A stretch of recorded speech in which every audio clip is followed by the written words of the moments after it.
चर्चा, ये देश है हमारा में हंगामा क्यों है बरपा। मिनिस्टर HRD रिजाइन नहीं कर रहा है, प्रधानमंत्री वक्तव्य नहीं दे रहा है, हंगामा नहीं होगा? होगा, बिल्कुल होगा। एक पक्ष संसद में खड़ा होकर ये ना कहे कि एक अकेला सब पर भारी, ये तानाशाही की भाषा। पिताजी, चाचा जी, मामा जी, फूफा जी, नाना जी, बेटा जी, उससे बाहर आज तक निकल नहीं पाए और हमें पढ़ा रहे एक अकेला सब पर भारी का पार्टी। बाबा साहब अम्बेडकर ने एक सेकुलर डेमोक्रेटिक संविधान दिया। क्या बाबा साहब सेकुलर शब्द डाला था आपने संविधान के अंदर? देश के युवाओं को बताइए, नहीं डाला था बाबा साहब ने सेकुलर शब्द। इंदिरा गांधी ने डाला, इमरजेंसी लगाकर सारे विपक्षी नेताओं को जेल में डाल।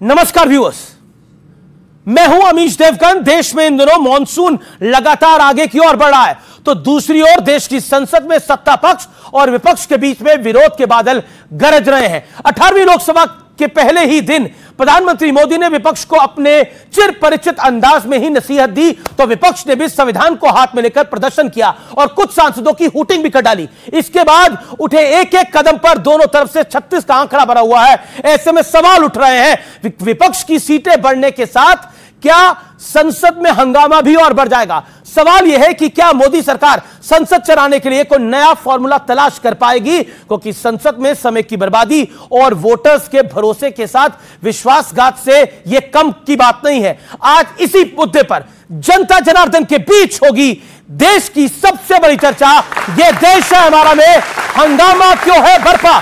स्वागत है आपका यह देश है हमारा के आज के एडिशन में। हम मानते हैं कि नेहरू जी और मोदी जी की बराबरी नहीं होती। संविधान, सेंगोल और आपातकाल पर बवाल के बाद अब बारी आई नीट पर हंगामे की। हिंदुस्तान के जो स्टूडेंट्स हैं उनको हम जॉइंट मैसेज देना चाहते थे और इसीलिए हमने सोचा था कि आज स्टूडेंट्स की रिस्पेक्ट करने के लिए हम नीट पर डिस्कशन करें। विद्यार्थियों को आश्वस्त करना चाहता हूं, देशवासियों को आश्वस्त करना चाहता हूं, कड़ी से कड़ी कार्रवाई हम करने वाले हैं। वो सारे कार्यक्रम शुरू हो गई है, CBI की गाज गिरने वाला है। जो भी लोग हैं उसकी तह तक हम किसी को भी नहीं छोड़ेंगे। इस हंगामे के बीच बीजेपी सांसद सुधांशु त्रिवेदी ने नीट पर जवाब भी दिया और विपक्ष पर जबरदस्त हमला भी किया। ये 44, 52, 99 अरे मंजिल समझ के बैठ गए जिस पे चंद लोग। हम मानते हैं कि नेहरू जी और मोदी जी की बराबरी नहीं हो सकती। सर्वसम्मति से प्रधानमंत्री के कैंडिडेट बनने वाले मोदी जी और 0 वोट पाकर प्रधानमंत्री के कैंडिडेट बनने वाले हमारे नेहरू जी। हंगामा इतना जोरदार था कि राज्यसभा में नेता प्रतिपक्ष मल्लिकार्जुन खड़गे खुद वेल तक पहुंच गए। मैं पीड़ित हूँ, मैं अचंभित हूँ। भारतीय संसदीय परंपरा इतनी गिर जाएगी कि प्रतिपक्ष के नेता वेल में आएंगे। तो आज संसद में जारी जोरदार टकराव पर जनता के बीच होगी देश की सबसे बड़ी बहस। 18वीं लोकसभा, 36 का आंकड़ा। तो आज की चर्चा के बड़े मुद्दे क्या हैं? 4 बड़े मुद्दे हैं। पहला मुद्दा है विपक्ष की संख्या बढ़ने से क्या संसद चलेगी या थम जाएगी। दूसरा बड़ा मुद्दा है संविधान बचाने के नाम पर हंगामे से किसे नफा और किसे नुकसान होगा।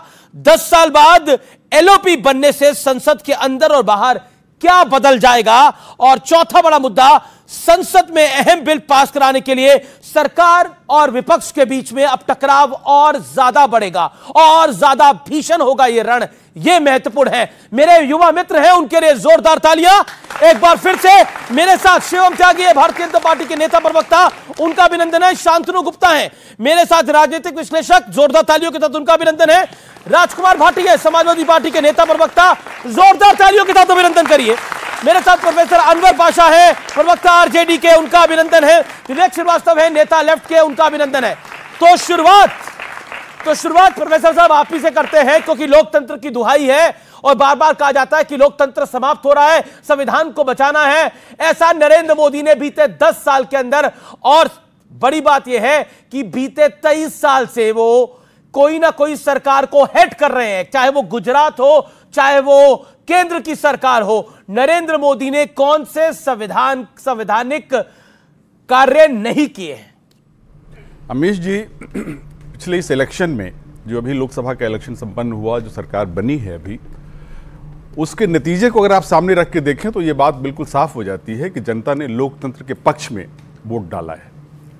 और इसलिए लोकतंत्र को बचाने का काम जनता ने इसलिए किया है कि पिछले 10 वर्षों में केंद्र में जो सरकार थी, भारतीय जनता पार्टी की सरकार, बल्कि उस वक्त तो मैं ये नहीं कहूं कि एनडीए की सरकार थी, वो मोदी जी की सरकार थी।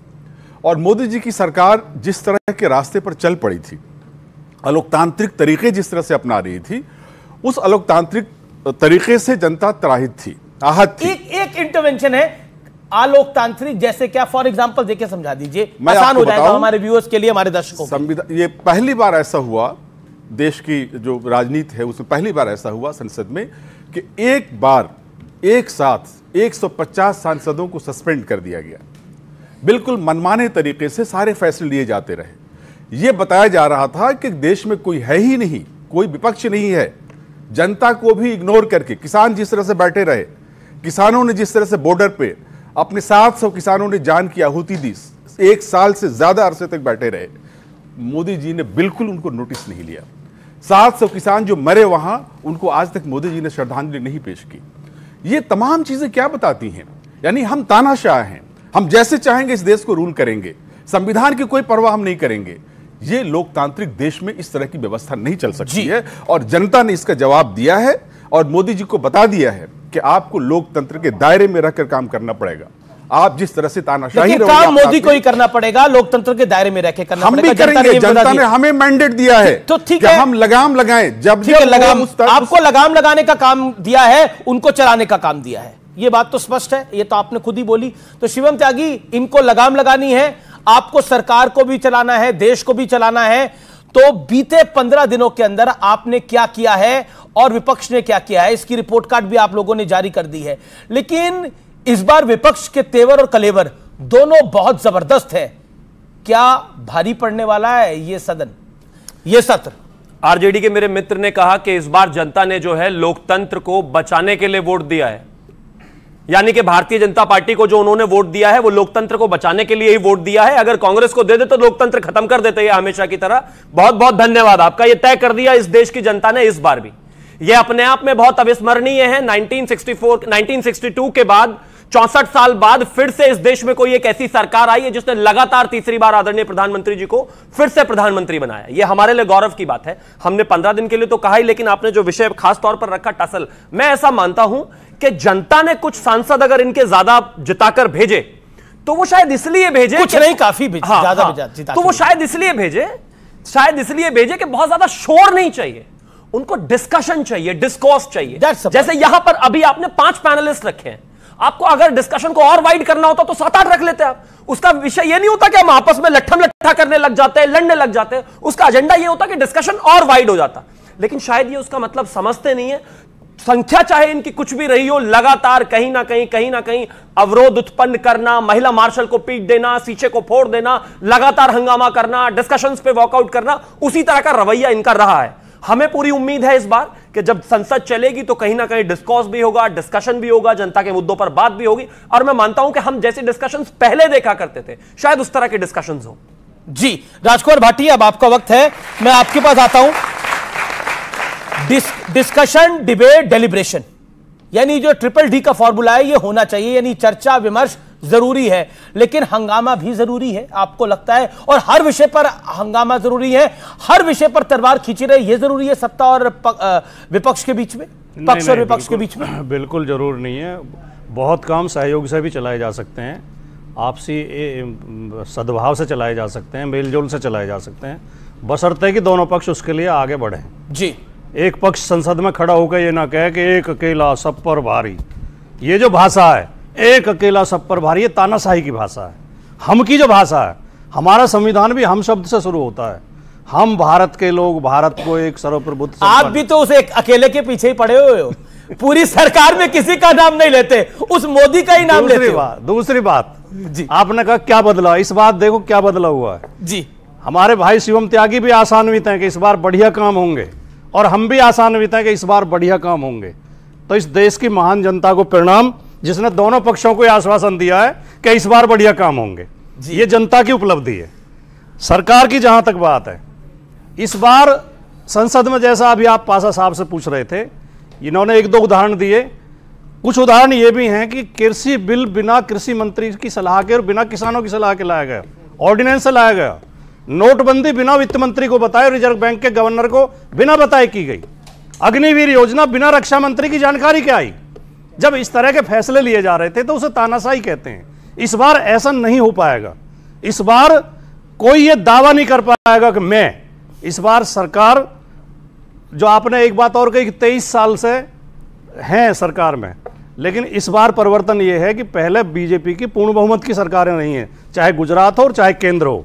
इस बार वो बैसाखियों पर टिकी हुई सरकार है, और बैसाखी भी वो दो हैं। पूरे चुनाव जो मोदी जी के बीजेपी का कोर जो मुद्दे हैं उन पे उनकी असहमति है जी, चाहे वो अग्निवीर हो, चाहे वो सीए हो, चाहे वो ये मुस्लिम आरक्षण वाला मसला हो, चाहे दूसरे मसले हो, उन पे उनकी ठीक है। शांतनु गुप्ता, क्या आपको लगता है, आखिरी बात ये बोलते हुए जी कि ये जो, हाँ, आपने एक चीज और पूछी थी कि इन 15 दिन की क्या उपलब्धि। इन 15 दिन में लीक की सरकार सिद्ध हुई है। ये पेपर लीक हुए, नीट का पेपर लीक हुआ, नेट का पेपर लीक हुआ, यूपी पुलिस का भर्ती का लीक हुआ, समीक्षा अधिकारी का लीक हुआ, और तो और राम मंदिर की छत भी लीक हो रही है, उसमें भी पानी टपक रहा है, अयोध्या की सड़कें धंस रही हैं।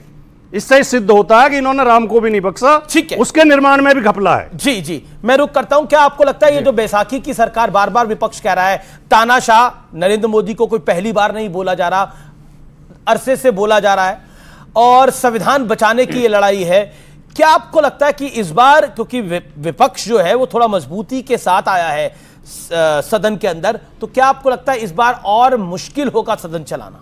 मुझे इस बात की खुशी है कि भारत में तीसरी बार लोकतंत्र फिर से स्थापित हुआ है, तीन बार की सरकार के बाद, और फिर से एक पूर्ण बहुमत की एनडीए सरकार बनी है। क्योंकि देखिए, पिछले 40 साल में जब राजीव गांधी को 414 सीट मिली थी, उससे 2014 तक अमीश भाई किसी को पूर्ण बहुमत नहीं मिला। ना तो किसी अलायंस को, पीपल्स अलायंस को पूर्ण बहुमत मिला, ना किसी पार्टी को पूर्ण बहुमत मिला। जब पूर्ण बहुमत की सरकार होती है तो एक सुचारू रूप से चलती है। मोया मित्रा जी को मैं सुन रहा था, उन्होंने ओम बिरला की फिर वो नकल बना रही थी। ये मुझे फिर लगता है कि इस तरह से पार्लियामेंट चलेगी क्या? वो हमने पहले देखा था राजदीप धनखड़ जी की कोई नकल बनाता था, मिमिक्री बनाता था।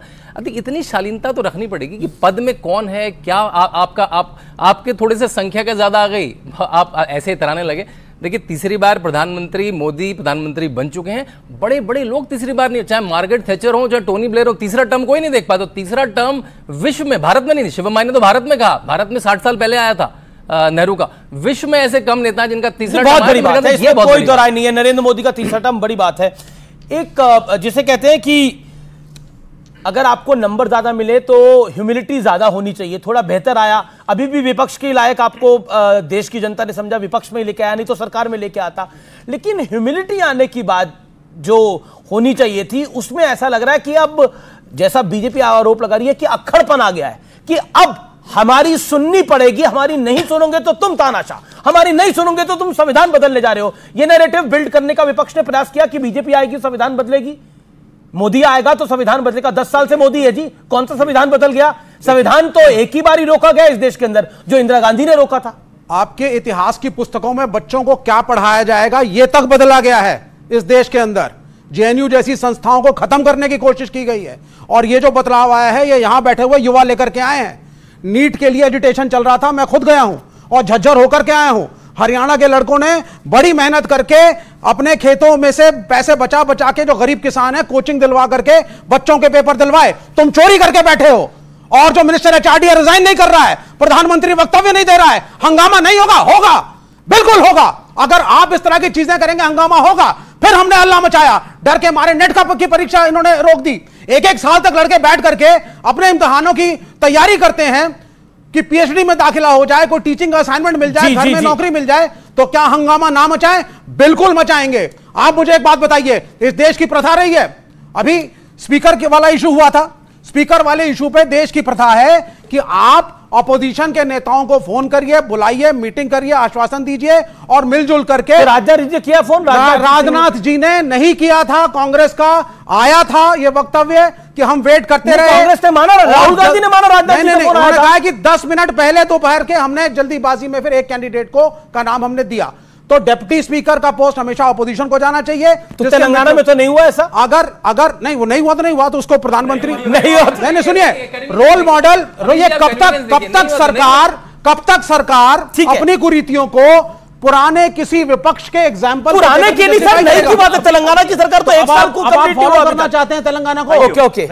ओके शिवम त्यागी। देश में 1952, 1957, 1962, 1967, 1969, 1972 तेलंगाना, हिमाचल, कर्नाटका, तमिलनाडु इनकी सरकार रही। एक भी जगह डिप्टी स्पीकर जो है विपक्ष का नहीं बना। क्यों नहीं बना भाई? क्यों नहीं बना भाई? लोकसभा 52-57 लोकसभा है। कब तक गुमराह करोगे? ये इनको 52-57 क्या था? मिनिस्टर मिनिस्टर एचआरडी कब रिजाइन कर रहा है? मिनिस्टर एचआरडी पर पहुंच गए। अभी स्पीकर के बीच में नहीं एचआरडी मिनिस्टर का है। इसको पब्लिक को तय करने दीजिए, वो अपनी बात 40 सेकंड रख ले, फिर आप। 1952 में लोकसभा, 57 में लोकसभा, 62 में लोकसभा, 67 में लोकसभा, 69 में लोकसभा, 72 में लोकसभा, किसी भी लोकसभा में डिप्टी स्पीकर ऑपोजिशन का नहीं हुआ। लेकिन इनका हुआ तो हुआ। Thank you. अब आ गया था जी जी, अब आ गया था। इन्होंने कहा कि इतिहास बदला जा रहा है, तो क्या रोमेला थापर का इतिहास पढ़ाई क्या, जिसमें लिखा जा रहा था कि भगत सिंह आतंकवादी है? नहीं पढ़ाना वो इतिहास, बिल्कुल नहीं पढ़ाना वो इतिहास। भगत सिंह कम्युनिस्ट था, ये भी पढ़ाइए। अब इनको सर मेरा निवेदन स्वीकार करिए, पहले वो 40 सेकंड बोले, फिर आप 40 सेकंड म्यूजिक देना तो हाथ में गिटार ले लो, मैं गा थोड़ी रहा हूं, रुको भाई जरा। Thank you. अब इसके अलावा एक और चीज, अलग अलग जगहों पर बातें कही गई। एक इन्होंने कहा कि वो एक अकेला सब पर भारी पर बड़ी दिक्कत है इनको। इनकी पार्टी ने 5 यादवों को टिकट दिया है सांसदों का। कहां से हैं वो? एक ही परिवार से। 1994 में जो पार्टी पैदा हुई है, वो पिताजी, चाचा जी, मामा जी, फूफा जी, नाना जी, बेटा जी, उससे बाहर आज तक निकल नहीं पाए और हमें पढ़ा रहे हैं एक अकेला सब पर भारी का पार्ट। प्लीज अपनी पार्टी में कहिए कम से कम के परिवार से बाहर निकले, एक आदमी से बाहर निकले। बोलिए ये बात आप अपनी पार्टी में बोलिए। अनुराग ठाकुर कौन है? इनको रोकिए। क्या तो परिवारवाद नहीं है। Thank you, thank you. अब एक और चीज, आप अपनी पार्टी में परिवारवाद नहीं है। अब एक और ठीक है, अब राजकुमार भाटिया आएंगे इसके बाद। अब लोकतंत्र बचाने पर आते हैं। नाना जी को लगा लें, दादी जी को लगा लें, पिताजी को लगा लें, उसके बाद माता जी सुपर प्राइम मिनिस्टर, किसके दादाजी, किसके पिताजी, जो आजकल संविधान लेकर घूमते हैं राहुल गांधी, उनके समय में इस देश में 64 बार संविधान में संशोधन हुआ। इस देश में इमरजेंसी लगी, इमरजेंसी में इस देश में अप्रोक्सीमेटली 15% संविधान बदल दिया गया। वो आज आकर जो है लोकतंत्र में खड़े होकर कहते हैं कि नहीं नहीं संविधान की रक्षा हम करेंगे। अरे अपने खानदान से कर लेते तो इस देश को ये देखने की हिम्मत ना पड़ती, जरूरत ना पड़ती। विषय साफ है, इस देश में संविधान, लोकतंत्र अगर स्वयं बाबा भीमराव अंबेडकर भी आ जाए तो नहीं खत्म कर सकते। हाँ, कुछ लोगों को उसकी आड़ में अपनी सत्ता जरूर बनाने की कोशिश करनी है, रोटियां जरूर देखनी है, इस वजह से ये ड्रामा। राजकुमार भाटी, क्या पॉलिटिकल गिमिक करने के लिए बार बार संविधान की आड़ ली जा रही है? क्योंकि संविधान को बदलने का ऐसा कोई ट्रैक रिकॉर्ड नहीं है भारतीय जनता पार्टी का, एनडीए का ऐसा कोई ट्रैक रिकॉर्ड नहीं है, लेकिन कांग्रेस का जरूर ट्रैक रिकॉर्ड है संविधान में संशोधन करने का। नहीं, आप अगर रिकॉर्ड उठा के देखेंगे तो संविधान बदलने का सबसे पहला बयान भारतीय जनता पार्टी के फैजाबाद से सांसद लल्लू सिंह ने दिया। जब पत्रकारों ने उनसे पूछा चुनाव के दौरान कि आपको 400 सीट क्यों चाहिए, सरकार तो 272 पे बन जाती है। पीवी नरसिंह राव ने कहा था कि अगर हमारी सरकार बनी तो राम मंदिर को फिर से गिरा देंगे। मानते हैं कि नहीं मानते? अभी तो उन्होंने कहा था बाबरी मस्जिद बनाएंगे, बोलेंगे। उन्होंने कहा था बाबरी मस्जिद बनाएंगे, उन्होंने ही कहा था। रिस्पेक्ट वो आपके बीच में नहीं बोला, अभी तो एक सेकंड शिवम त्यागी, मेरा निवेदन स्वीकार करें, आपकी बारी। बोलिए। इनके ज्ञान का स्तर यह है कि जब राम मंदिर का निर्माण हुआ, पीवी नरसिंह राव इस दुनिया में थे ही नहीं, और कह रहे हैं उन्होंने बयान दिया था। उन्होंने कहा ज्ञान का स्तर ये है, उन्होंने कहा कैसे कह देंगे जब वो थे ही नहीं? मस्जिद के समय में 1992 में जब उन्होंने ये कहा था कि हम बाबरी मस्जिद फिर से बनवाएंगे। बाबरी मस्जिद तामीर करने की बात थी, राम मंदिर। दोनों बातों में बाहरी अंतर है, जमीन आसमान। बाबरी मस्जिद में कोई अंतर नहीं, इनमें जमीन आसमान बिल्कुल नहीं। बाबरी मस्जिद तामीर करने की बात मुलायम सिंह यादव जी का भी बयान है। इस तरह डिबेट। अच्छा, मुलायम सिंह यादव जी का मेरा कार्यक्रम ऐसे नहीं चलता, मेरा निवेदन है एक एक करके सब बोलिए आप राजकुमार भाटी। बाबरी मस्जिद को गिराना एक आपराधिक कृत्य था, डंके की चोट पे कहेंगे, हमेशा कहेंगे। वो भारतीय कानून के प्रति अपराध था और उस अपराध में कल्याण सिंह को सुप्रीम कोर्ट ने सजा भी दी थी। उसका समर्थन हम कभी नहीं करेंगे, लेकिन हमारी शुरू से ही नीति थी कि अयोध्या का मसला या तो आपसी सहमति से हल हो या सुप्रीम कोर्ट के आदेश से हो। जिस दिन सुप्रीम कोर्ट ने आदेश दे दिया कि वहां मंदिर बनेगा, ना तो हम, ना कोई और, ना कोई हिंदू, ना मुसलमान, एक आदमी उसके विरोध में नहीं बोला। ये भारत की खूबसूरती है, इसका हमें सम्मान करना चाहिए। ये अपनी वोट की राजनीति के लिए सांप्रदायिकता फैलाते हैं, फर्जी बयानबाजी करते हैं कि मुलायम सिंह जी ने कहा था, नरसिंह राव ने कहा था। इससे आम आदमी के अंदर घृणा फैलती है और उनमें झगड़े होते हैं। वोट के लालच में इस तरह के गैर जिम्मेदाराना बयान नहीं दिए जाने चाहिए। पर नहीं एक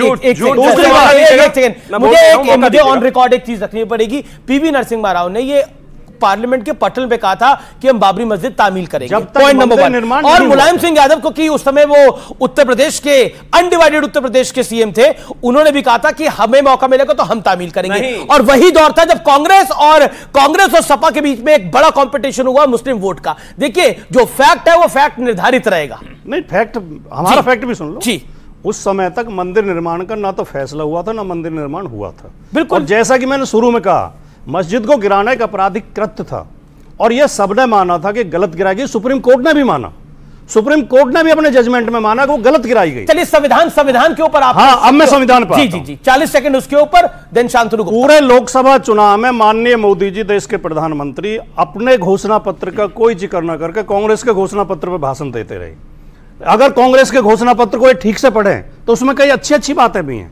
संसद कुछ बुरी भी थी, पर संसद सत्र के बारे में कांग्रेस ने अपने घोषणा पत्र में लिखा कि हम सरकार में आएंगे तो वर्ष में 100 दिन सत्र चलाएंगे। नंबर 1 बात। दूसरा, उन्होंने कहा सप्ताह में 1 दिन का दिन इस बात के लिए होगा कि विपक्ष के एजेंडे पर बहस होगी संसद के अंदर। और तीसरा, उन्होंने कहा लोकसभा अध्यक्ष किसी पार्टी का सदस्य नहीं होगा, वो निष्पक्ष रहेगा। तो इन बातों को भी तो अपनाएं। ये भारतीय जनता पार्टी के अगर लोकतंत्र में, संविधान में आस्था है, संविधान अध्यक्ष किसी पार्टी का सदस्य नहीं होगा तो वो फिर कैसे बनेगा? मतलब मेंबर ऑफ लोकसभा में कैसे पहुंचेगा? मेंबर ऑफ पार्लियामेंट अध्यक्ष बनने का ये परंपरा रही है। अब ये दोनों पढ़े लिखे आदमी हैं, इस तरह की बात परंपरा रही है। शांतनु गुप्ता शांतनु गुप्ता, ये मतलब क्या ये परंपरा रही है लोकसभा अध्यक्ष किसी पार्टी का ना रहे? यस, चुने जाने के बाद। चुने जाने के बाद तो माना ही जाता है कि वो किसी पार्टी के नहीं होंगे। देखिए, मैं इसकी बात करूंगा कि संविधान बदल जाएगा। आर्टिकल 368 आपको संशोधन की प्रणाली देता है और 106 संशोधन हो चुके हैं, जिसमें से 8 संशोधन बीजेपी की सरकार ने करे हैं अभी 10 साल में। उसमें मैं 2 संशोधन बताऊंगा। 33% रिजर्वेशन महिलाओं का होना चाहिए विधानसभा में, लोकसभा में, वो एक संशोधन था। 10% ईडब्ल्यूएस का रिजर्वेशन मिलना चाहिए, ये 10 साल में एक संशोधन था। ओबीसी की जो जाति है वो स्टेट अपने आप निर्धारित कर सकता है, ये संशोधन था। सारे प्रो रिजर्वेशन संशोधन थे उन 8 संशोधन में। नैरेटिव बिल्ड करने का प्रयास, नैरेटिव करा, झूठा वीडियो अमित शाह का चला देंगे, झूठे अगर आप वो गारंटी कार्ड बांटेंगे और उस पर चुनाव जीत के इतराएंगे तो देखिए फिर वो एक बार तो चल जाएगा, बार बार नहीं चलेगा। मैं फिर बोलता हूं कि भारतीय जनता पार्टी जो है वो अपनी रणनीति बहुत कारगर तरीके से बनाती है। जिस तरह का फेक वीडियो अमित शाह का चलाया गया और जो 9 दिन बाद सामने आया, उसका एक डैमेज भारतीय जनता पार्टी को उत्तर प्रदेश, महाराष्ट्र के इलाकों में हुआ। लेकिन उसके बाद तो बीजेपी ने अपने चुनाव में कमबैक करा, वो भी काबिले तारीफ था। यानी एक प्रचार करने में विपक्ष जो था वो कामयाब रहा, लेकिन बीजेपी ने भी कमबैक करा, नहीं तो ये बीजेपी का नंबर और कम हो सकता था। लेकिन बीजेपी का कमबैक सॉलिड था, इसलिए बीजेपी 240 पे आई है।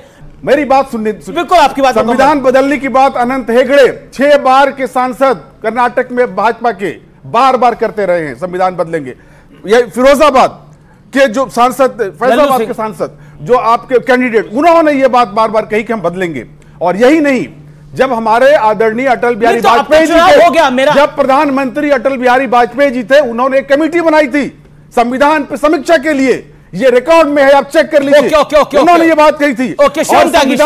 ये बड़ा आरोप है भाजपा से संविधान भाजपा का संविधान बनाने में कोई हाथ नहीं रहा है। हमारे बाबा साहब अम्बेडकर ने एक सेकुलर डेमोक्रेटिक संविधान दिया। क्या बाबा साहब बाबा साहब अम्बेडकर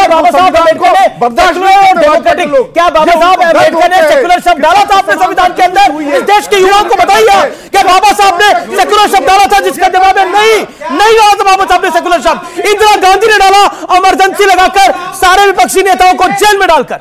ये सत्य है। नहीं, बाबा साहब अम्बेडकर ने सेकुलर शब्द डाला नहीं थे। बाबा साहब अम्बेडकर ने सेकुलर शब्द डाला नहीं था।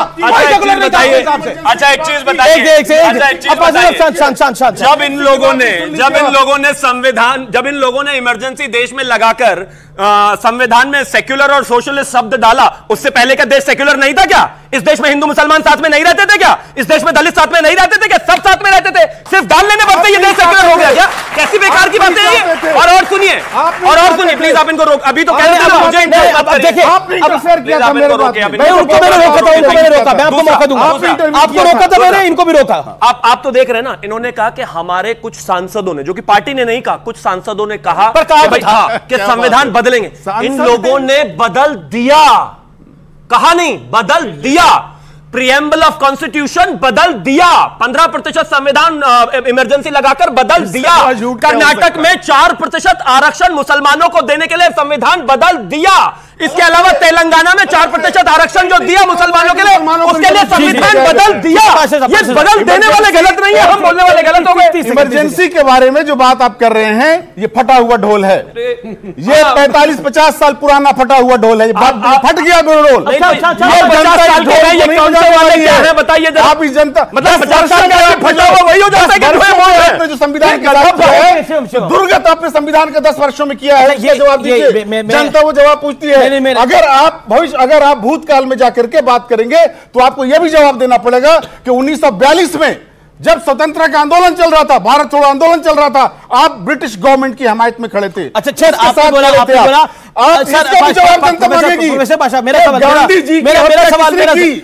की हत्या किसने करी, सबको पता है, गोडसे से क्या रिश्ता रहा है, ये भी जनता जानना चाहिए। एक सवाल ये भी जनता को बताइए, आप एक तरफा नहीं होगा, ये भी जनता को बताइए। आपने बोला कि ये जो इमरजेंसी का जो काला दौर था, ये फटा हुआ ढोल है, 45-50 साल से ये फटा हुआ ढोल चल रहा है, आपने ये बोला।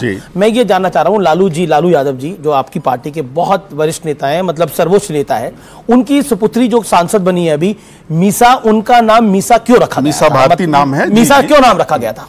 देखिए, ऐसा है अमीश जी कि इमरजेंसी को मैंने इसलिए फटा हुआ ढोल कहा कि इमरजेंसी, आपातकाल। मैं बिल्कुल आपकी बात समझ गया। मैं पूछ रहा हूं, लालू जी की बेटी का नाम मीसा भारती क्यों? मीसा क्यों आ रहा हूं? जब लालू जी जेल में थे तब उनकी पैदाइश जेल में क्यों थे? इसलिए उनका नाम रखा गया था। जेल में क्यों थे? इमरजेंसी गलत थी, हम ये कहते हैं डंके की चोट पर। हम लड़ाई की थी उसके खिलाफ, हम लड़े थे उनके खिलाफ, हम उनके खिलाफ लड़े थे।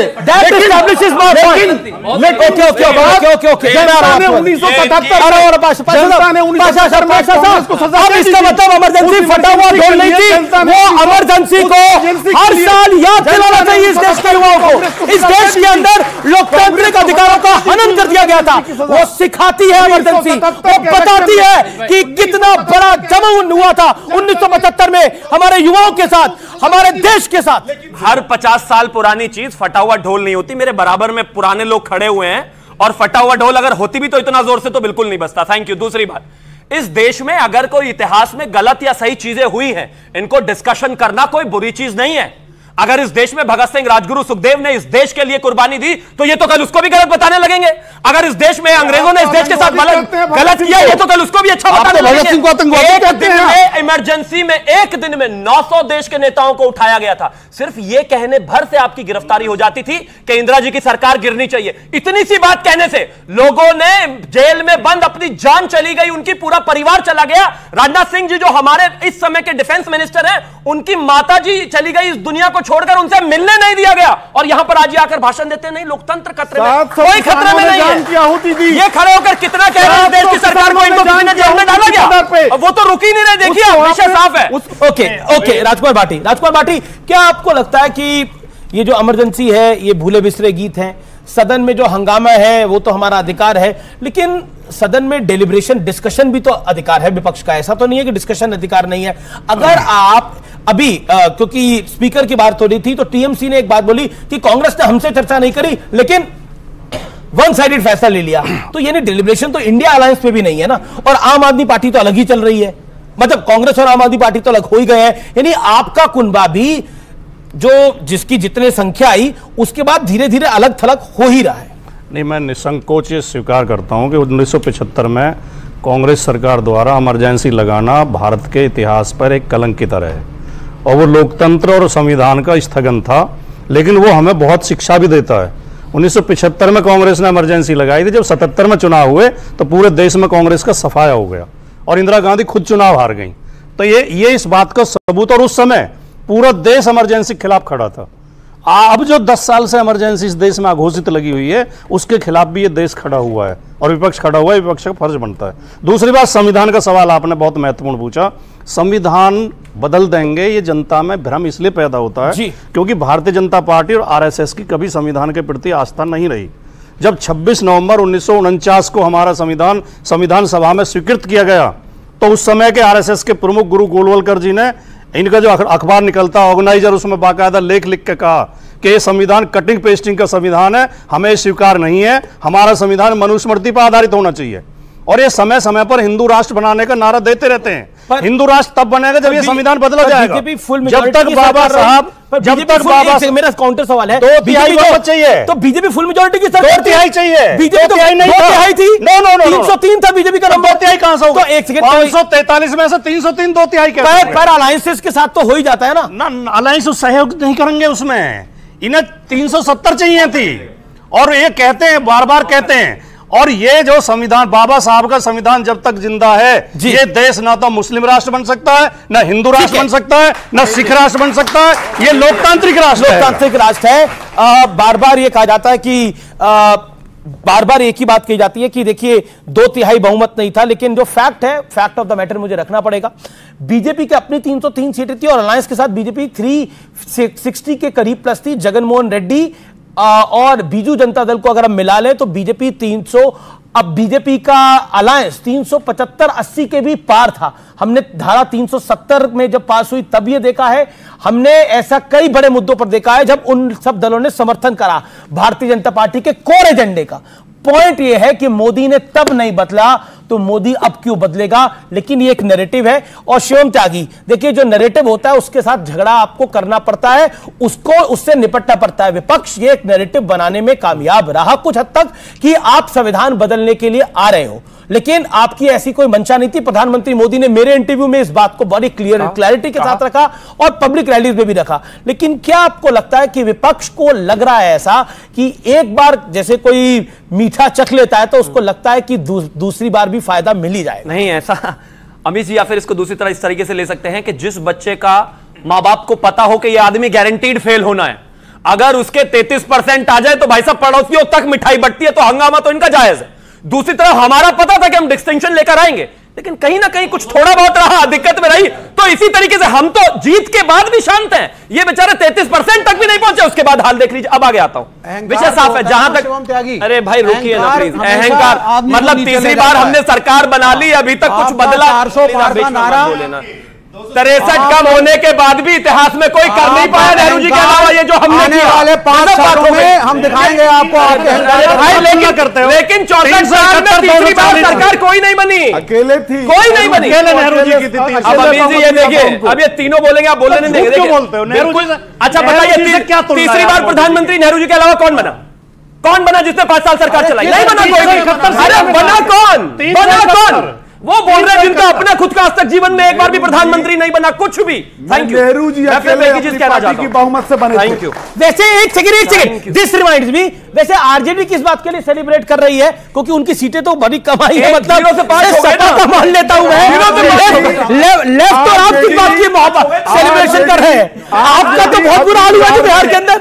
अमीश देवगन जी, आरजेडी को आज भी बिहार में इंटरेस्टिंग व्यूअर्स देखिए, ये लोकतंत्र की खूबसूरती है। मेरे को लगभग आज 22-23 साल हो गए पत्रकारिता करते हुए। अगर हम देखें तो अटल जी की सरकार देखी, डॉक्टर मनमोहन सिंह की सरकार देखी, नरेंद्र मोदी जी की सरकार हमने देखी।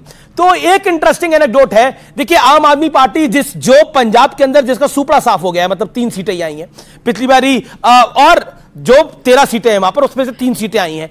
दिल्ली में उनकी अलायंस के बाद, यानी उन्होंने कांग्रेस के साथ एक अलायंस करा, उसके बाद भी उनकी एक सीट नहीं आई है। वो आम आदमी पार्टी भी खुश है। आरजेडी हमारे सामने बैठी हुई है, इनके प्रवक्ता साहब, इनकी पार्टी को भी बड़ा नुकसान हुआ है।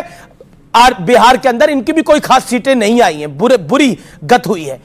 जो उधर लेफ्ट पार्टी के हैं, इनका केरल में कांग्रेस ने इनको साफ कर दिया है पूरी तरह से, और बंगाल में ममता दीदी ने इनको साफ कर दिया है। हालांकि बंगाल में बीते 10 साल में 0 ही चल रहा है इनका, लेकिन सेलिब्रेशन मोड ऐसा है कि अब खुद अगर व्यक्ति अच्छे नंबर ना प्राप्त कर पाए, लेकिन सामने दोस्त की खुशी में खुश है, ये इस तरह का तरीका है। ये मैं पब्लिक के बीच में बात बोल रहा हूं। आरजेडी की तरफ से डायरेक्शन, एक मिनट, आरजेडी की एक सीट भी नहीं थी पिछले पार्लियामेंट में, 4 है अभी। हम बड़े हैं। देखिए, 4 के लिए लड़े थे, 4 की खुशी है बीजेपी आ गई और हारा हुआ किसको बता रहे हैं जिसकी 240 है, 4 वाला 240 को हारा हुआ बता रहे हैं। 3 से आगे 240 ऐसे में तो ऐसे है, still we are marching ahead. नहीं, देखिए बात अमीश जी, चलिए आप खुश रहिए भाई, आपकी खुशी में हम सब शामिल हैं। ऐसी कोई बात नहीं है, सब ताली बजा दो भाई। बिहार में वोट शेयर सबसे ज्यादा है। शुक्रिया। मतलब 4 सीटों के लिए ताली बजवा दी और क्या करिए अब उनका। अब देखिए आप ओके रुकिए सर, क्या दो इंडिया अलायंस का पार्ट है। 2 सीटें बढ़ रही हो तो मैं कर दूं, 2 मिनट दे दूं। इंडिया अलायंस का पार्ट है। शांतनु गुप्ता को आने दीजिए, काफी देर से शांत है, बोलने दीजिए। नहीं मैं बिल्कुल मौका दूंगा। शांतनु नहीं, मैं बोलूंगा पहले। अच्छा बोलिए, 30 सेकंड बोलिए। सीटें 0 है, बोल लाइन को 50%। अच्छा नहीं है, इनकी 10 0 नहीं है। उस दिन को याद करिए जब इसी मंच पे इसी डिबेट में कहा जाता था वामपंथीकरण हो रहा है कांग्रेस का, और हम डिबेट करते थे इसी मंच पे, इसी एंकर के साथ, इसी शो के अंदर। बड़ी बात बोल रहे हैं आपके तो वामपंथीकरण हुआ तभी तीसरी बार हार गए। ये बचकानापन मत करिए, थोड़ा मैच्योरिटी सच्चाई है ये। और सुनिए पहले, ये फाइट सीटों की नहीं थी। अच्छा फिर किस ये फाइट आइडियोलॉजी की। हारने आए थे। चुप रहो, एक सेकंड, थोड़ा ज्ञान लो फिर। अच्छा ये फाइट बच्चों थी आइडियोलॉजी की। इस देश में जिस तरीके से संविधान का मिसयूज हुआ, जिस तरीके से आर्टिकल 356 लगाया गया, जिस तरीके से सरकारें गिराई गई, मैं एग्जांपल कहना चाहता हूं। इन्होंने अभी कहा था ना कि इमरजेंसी के तुरंत बाद इंदिरा जी हारी थी। 1980 में जब इंदिरा जी का फिर से जीत के आना हुआ, उसके बाद इस देश में सारी गैर कांग्रेसी सरकारों को गिरा दिया। वो कौन सा संविधान था? इस देश में जब जो है बाबरी मस्जिद गिराई गई, उसके बाद उत्तर प्रदेश की भाजपा की सरकार गिरा दी, ठीक है, लेकिन बाकी की 4 राज्यों की सरकारें भी गिरा दी। वो कौन सी बात थी? और लेफ्ट वालों आप भी सुन लो, कांग्रेस वालों ने 1957 में जब पहली इनकी सरकार आई, नेहरू जी ने बिना कुछ पूछे रातों रात उसको गिरा दिया। वो कौन सा संविधान था? और नरेंद्र मोदी जी ने आज तक एक भी जगह राज को चौकट नहीं लगाया, सिर्फ कश्मीर को छोड़कर। बात भी करो, ज्ञान मत दीजिए। उसके बाद आज हम बिहार में संविधान पर ज्ञान मत दीजिए। आज ये पार्लियामेंट नहीं है, एक-एक करके बोल रहे हैं। इतिहास पढ़िए, लेफ्ट का इतिहास पढ़िए, कुछ नहीं पता आपको। इतिहास पढ़िए, आपको 5000 साल जानते ही नहीं आप। History changes with time. अच्छा, आपके रिश्ते समय के साथ बदलते हैं, समय के साथ खत्म होते चले गए। शिवसेना गजब बात हो गई है। सर एक सेकंड सर आप आवेश में बोल गए। आपने बोला कि हिस्ट्री चेंजेस विद टाइम। बिल्कुल, इतिहास रिलेशन संबंध तो बदलता ही है समय के साथ। वो नीतीश कुमार को देखकर कोई भी समझ सकता है कि संबंध कैसे बदले जाते हैं। लेकिन मैं पॉइंट ये कह रहा हूं, संबंध बदलते रहिए, कोई फर्क नहीं पड़ता, लेकिन इतिहास जो होता है वो आईना होता है किसी भी मुल्क का, और इतिहास बदले नहीं जाते। इतिहास ये है, इतिहास बताया जाता है जैसे ये देश का इतिहास, आजादी की लड़ाई में कोई योगदान नहीं। ये इतिहास बोलिए, क्या बोलिए इतिहास। मेरा पॉइंट ये है कि बार बार बोला जा रहा है इतिहास इतिहास। देखिए मैं हमेशा बोलता हूं, और इस बात को मुझे कहने में कोई गुरेज नहीं है, और मैं बहुत साफ गोई से बोलता हूं, 1947 से भारत नहीं है, भारत आदिकाल से है। भारत प्रभु राम के समय से है। भारत जो है आदिकाल से है। इसलिए 1947 के बाद 1947 भारत के कालखंड में एक मूवमेंट था जिसमें हमें अंग्रेजों से आजादी मिली। मुगलों ने राज किया जी हमारे देश के ऊपर, 800 साल राज किया, क्या कर लीजिएगा, इतिहास है हमारे देश का।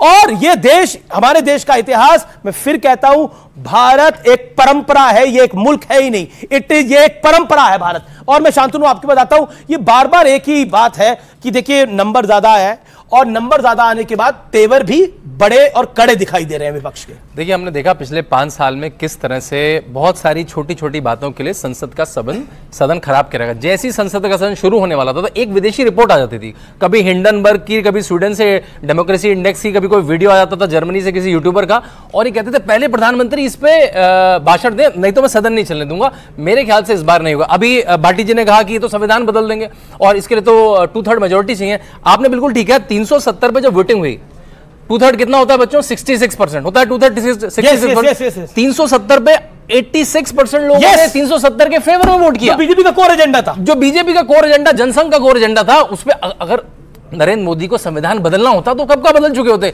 तो इस झूठे नैरेटिव में मत आइएगा, इस झूठे नैरेटिव में मत आइएगा, विदेशी यूट्यूबर्स में मत आइएगा, इस झूठे नैरेटिव में मत आइएगा संविधान बदलने के। और जो विदेशी यूट्यूबर्स हैं उनके झूठे नैरेटिव में ये युवा ना आए। बस ठीक है, मैं कुछ सवाल चाहता हूं कि कुछ सवाल अगर हो पार्लियामेंट सेशन से रिलेटेड वो पूछ ले अपने 2-2 सवाल। किस आपको सवाल है? क्या सवाल है? पेपर से लीक है। क्या सवाल है? पेपर बहुत लीक हो रहे हैं। पेपर बहुत लीक हो रहे हैं, ये एक वाकई पुलिस का पेपर 4 महीने पहले था, अभी तक उसकी एग्जाम की डेट नहीं है। एग्जाम की डेट ये देखिए शिवम, देखिए एक समस्या है, और पेपर लीक आपके कालखंड में भी हो रहे हैं, राजस्थान में कांग्रेस की सरकार रही तब भी रिकॉर्ड पेपर लीक हुए।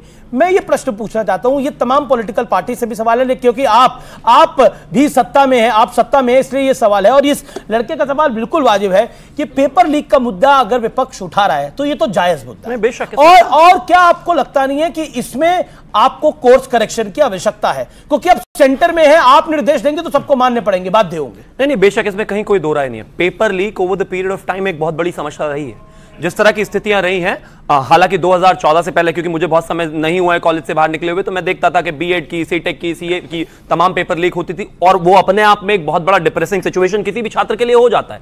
होता भी क्या था कि उसमें भी चेक्स एंड बैलेंसेस नहीं थे, जिम्मेदारियां तय नहीं होती थी, अलग अलग अथॉरिटीज पेपर कराती थी। पिछले कुछ समय में बेहतर स्थितियां, बेहतर चीजें हमने करी है। 13 भाषाओं में पेपर किए हम, जो है पूरे तरीके से ग्रामीण इलाकों में भी सेंटर्स को लेकर गए। पिछले अगर साल की हम बात करें तो 1 करोड़ 30 लाख से बच्चों ने ज्यादा सक्सेसफुल एग्जाम्स दिए। लेकिन ये एक रियलिटी है कि पिछले कुछ समय से ये स्थितियां बनी हैं। हालांकि इस देश में पेपर जरूर exam time and again leak होते रहे हैं, किसी भी राज्य में स्थिति नहीं रुकी, लेकिन इस देश के शिक्षा मंत्री ने कहा कि हम इसको जीरो एरर परीक्षा बनाना चाहते हैं, जीरो एरर परीक्षा बनाकर रहेंगे, और स्थिति चाहे जो भी हो, कोई भी एक व्यक्ति हो, चाहे किसी के मुख्यमंत्री उप मुख्यमंत्री का पीए हो, रिश्तेदार हो, चाचा मामा फूफा तेजस्वी यादव का कोई भी हो, अगर वो पेपर लीक कराएगा तो हम उसको बख्शेंगे नहीं, चाहे कोई भी। प्रोफेसर बाशा साहब, बहुत ही अच्छा सवाल किया है हमारे इस युवा ने, और जाहिर है कि यह सबका दर्द है, हमारा दर्द है, सबका दर्द है, देश के तमाम युवाओं का दर्द है।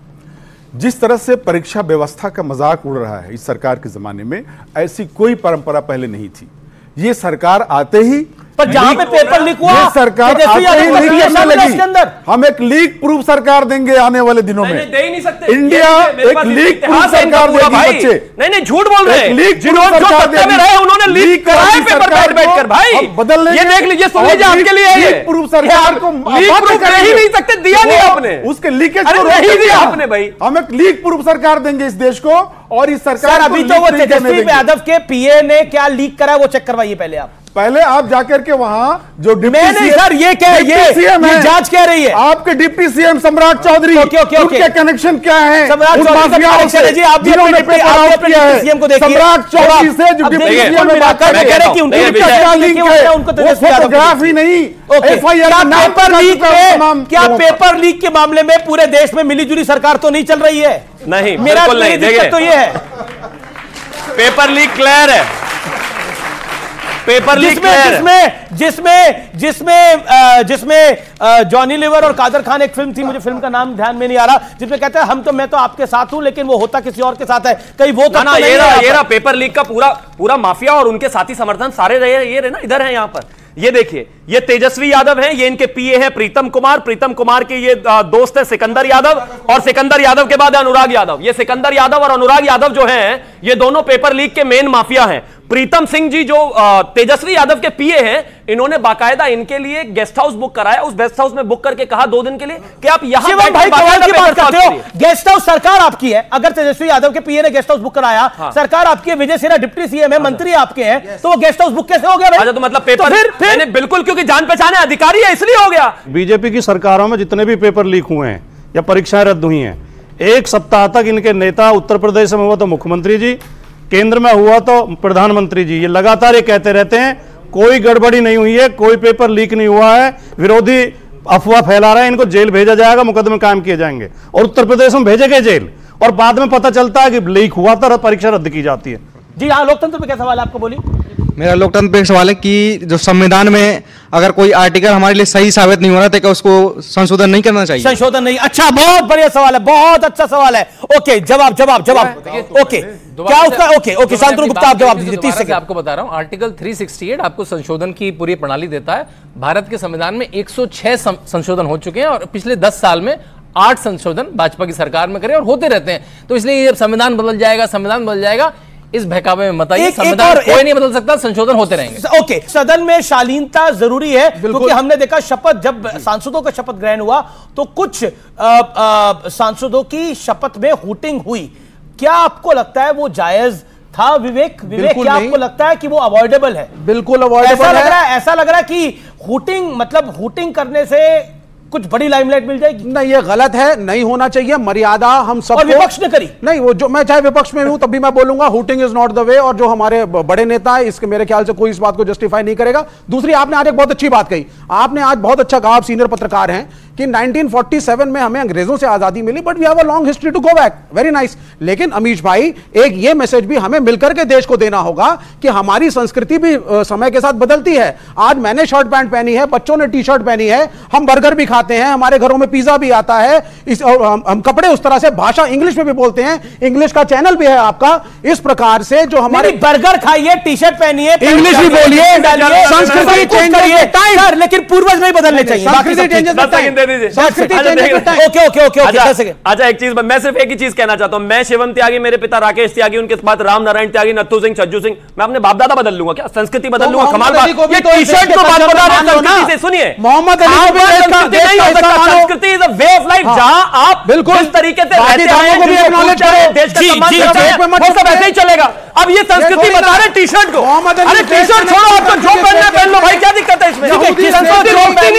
पहनने की आजादी है। ये थोड़ी ना। Anwar Pasha, last word, 10 second, last word. Amish ji, जो संसद में नारे लगे, जो शपथ लेते समय, किसके खिलाफ लगे और किसके हक में लगे, हित में लगे?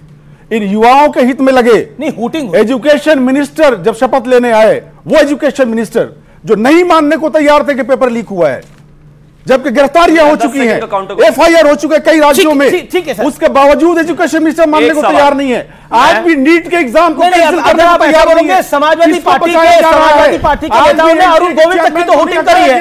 समाजवादी पार्टी के नेताओं ने अरुण गोविल तक की तो हूटिंग करी है। ओके ओके, प्रदीप जोशी, उनको नहीं हटाया गया। आज नहीं हटाया गया उनके खिलाफ। ये समाजवादी पार्टी के लगाए जा रहे, तो इवन अरुण गोविल तक की हूटिंग करी है। अब उन्होंने क्या बिगाड़ा था? या उनके चरित्र से दिक्कत है? नहीं, वजह है ना, क्योंकि श्री राम का कैरेक्टर उन्होंने प्ले किया है रामायण में। इस वजह से जो है, अगर वो शपथ लेने आते हैं तो ये तो उस पर भी हूटिंग करेंगे। जो राम भक्तों पर गोलियां चलवा सकता है वो। पर अयोध्या तो आप हार गए। नहीं, बिल्कुल, हम फैजाबाद हारे, अयोध्या नहीं हारे, हम फैजाबाद हारे। अयोध्या विधानसभा हम आज भी जीते, सबसे ज्यादा सीट लेकर आए। लेकिन अरे इसके अलावा, लेकिन इस बीच में क्यों? जिनकी पार्टी की पैदाइशी नास्तिक होने से है, वो हमें चित्रकूट हारे बता रहे हैं। जब बातें वो हमें चित्रकूट पर ज्ञान देने राजनीति। मुझे इस कार्यक्रम को यही समाप्त करना पड़ेगा। आप तमाम लोगों का बहुत बहुत शुक्रिया। फिलहाल आज के एडिशन में इतना ही। उम्मीद है कि आगे संसद के सत्र अच्छे से चल पाएंगे। आपने इस कार्यक्रम को देखा, आपका बहुत बहुत धन्यवाद। नमस्कार, गुड नाइट।